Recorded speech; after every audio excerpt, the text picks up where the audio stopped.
Tonight I wanted to talk a little bit about a word that comes up in Buddhism and in Zen that I think is important to manifest in our Zen practice. This word is Bodhisattva. Every time we begin an evening of practice or a day of practice, we chant the Heart Sutra. And in the Heart Sutra, we talk about Avalokiteshvara Bodhisattva. The word Bodhi, just like the word Buddha, comes from the root Bud, to awaken, to be awake. Sattva means being. But it's a bit more than just a being. There is an intensity, there is an intention in this word, sattva. Red Pine, who's a translator, he lives just south of here in Washington State. And he often talks about this word, points out the importance of this word in the context of our practice. Because each of us, as we come here to engage in this practice, should place in our heart the will, the intention to manifest our bodhisattva nature. What is that? Well, first of all, this word bodhisattva in classical literature is often paired with another term, mahasattva. Again, we have sattva, being, but maha means great, a great being, a wisdom being, or awakening being, a great being. This mahasattva, this word mahasattva, before Buddhism, before the time of the Buddha, the word mahasattva, great being, referred to an animal, the lion. So when we pair it together with referring to a human being, mahasattva, we have to understand that it means to embody this great being's heart, the heart of the lion. One of the descriptions of this posture for seated meditation is the lion's posture. You've got to have that sort of, lion's chest when you sit. The strength, the courage to sit. Each of us, I think, when we come to practice, begin with a very sort of self-serving attitude. We come to practice because maybe in today's day and age, we're stressed, or we feel like our heads are too busy, or we're unfocused, or we have difficulty sleeping. And all of these approaches to practice are just the leaves and buds and branches of what in Buddhism is called dukkha. Sort of a fundamental dissatisfaction. And that dissatisfaction manifests in a million different ways. It can be pining for the right partner romantically, or it can be not knowing what to do to study in school, or what to do with your life in a job, or what to do about your weight, or what to do about your diet, or what to do about so on and so on and so on and so on. Each manifestation or each little tip of difficulty, tip of suffering, tip of discomfort and dissatisfaction is a gateway into the Dharma, a gateway into this practice. It's a gateway to awakening, to wisdom. In today's culture and climate, meditation is sold as a great analgesic for all of these problems. Feeling stressed, you should meditate. Feeling unfocused, you should meditate. Having trouble with your health or your weight or your job or your girlfriend, you should meditate. And I think because of the way that meditation is presented in our culture, this is the way we tend to approach it. It's like Tylenol, Zenlenol. We have a problem, and so we say, oh, there's that thing over at the university. It's just an evening, we can go sit. And people come and they sit. And judging by what people say when we go around the tea circle, it's a great analgesic. And for most people, eventually, they start to be able to sleep again. Or their minds begin to calm down a little bit. Or, oh, they have a really great date. Or they get a job. And that temporary discomfort dissolves temporarily. But I think most of the people in this room I've seen come and I've seen you go. And I've seen you come and I've seen you go.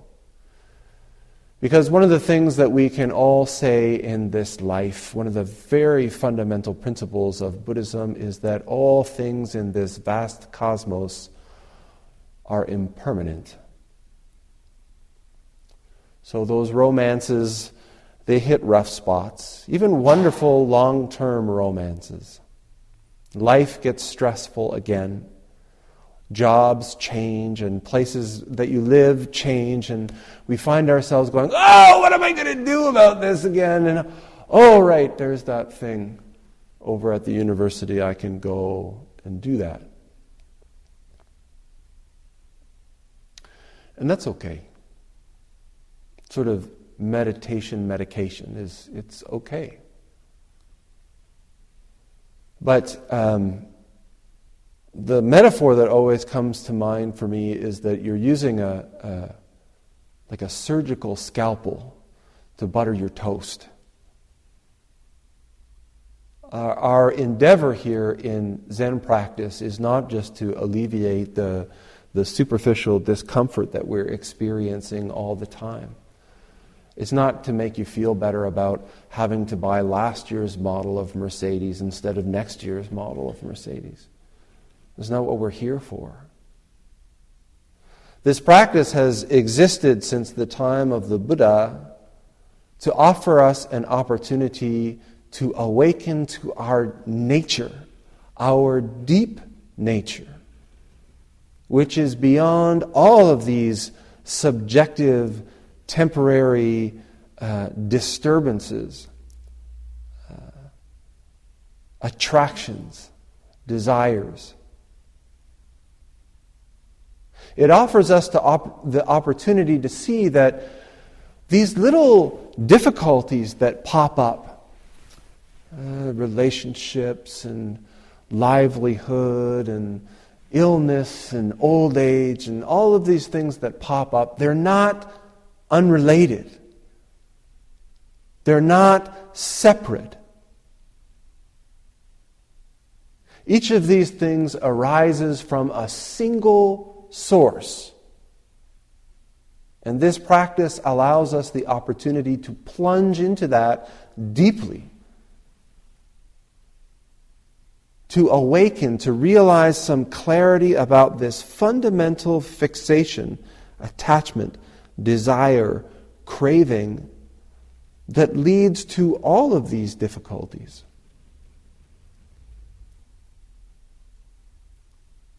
It's not about just taking a painkiller whenever the tumor gets so big that we just can't take it anymore. It's about completely removing that tumor, cutting it off, so that we're able to live in what Muman says is a merry and playful samadhi, or a merry and playful existence. We can enjoy life.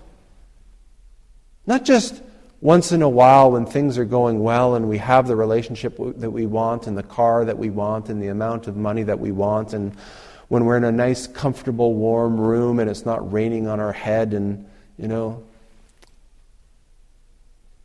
if we take all of the circumstances that need to line up for us to be very happy, how much of our lives are we actually satisfied with? And how much of our lives are we constantly going, if only, if I just had, oh.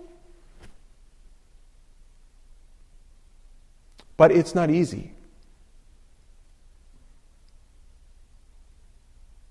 It's very simple.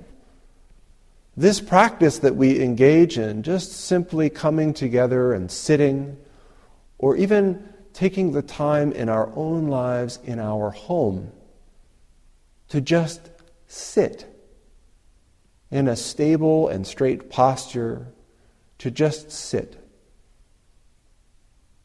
Every week, I sit in this circle with you all, and I listen to you all as we go around the circle, extol the virtues of this wonderful practice that we engage in. Every Tuesday is so wonderful, and every Wednesday has the Wednesday morning post-Tuesday glow, and I'm noticing the difference that practice is having in my life. And I say, so, do you sit other than Tuesday? Oh, no. And I wonder why. If something was so good for me, if something was so clearly beneficial in my life, why not embrace that? Why not engage in that? Why not commit to that practice, to that activity? Why not commit to awakening as a way of life rather than as a hobby? Something that you do when it's convenient or when the rest of life just isn't comfortable anymore.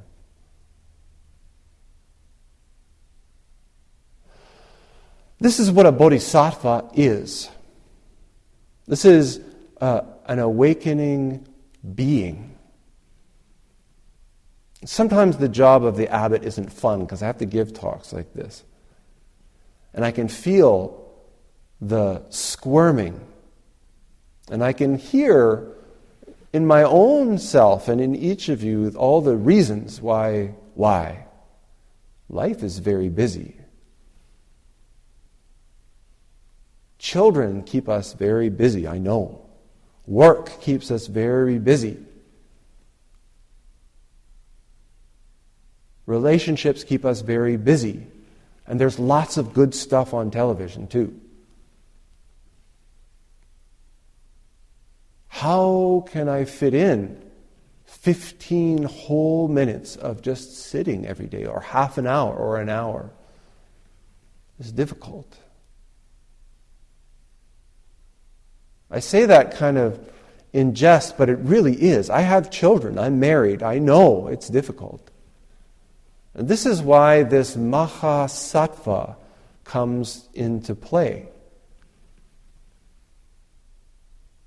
It's fine if you don't want to practice. It's fine if you don't want to engage in this or commit to this kind of practice. But understand that you're on a hamster wheel. And as you go through life, difficulty will arise and difficulty will diminish. And difficulty will arise and difficulty will diminish. And difficulty will arise and difficulty will diminish. And if you don't wake up, every time the difficulty arises, you'll think, oh, how terrible! How could this happen to me? And every time it begins to diminish, you'll think, oh, wonderful, finally, a little bit of a break.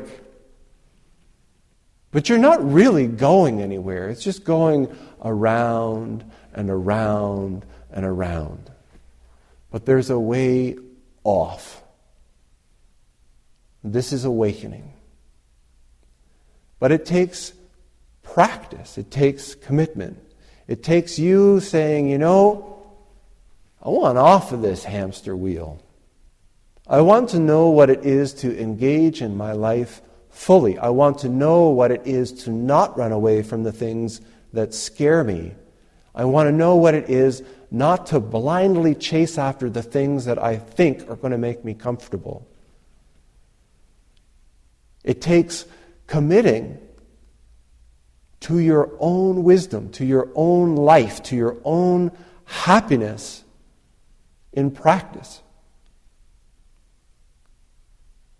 It takes committing to being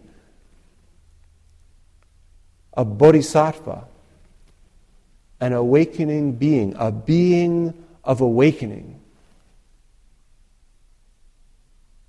to literally being awakening itself. This is the way that I understand the word bodhisattva is, it is the activity of awakening, manifesting. I talked last week about Buddha nature, our own capacity. Each of us, each thing in this vast cosmos has to awaken. It's not something that you need to go out and get. You can't collect more of it, and you're certainly not missing it. The practice of being a bodhisattva is the activity or the vow to realize it here, now, in this life, in this moment. I can't make you. No one can make you. This is a choice. It's a choice to realize our own capacity as human beings, as bodhisattvas.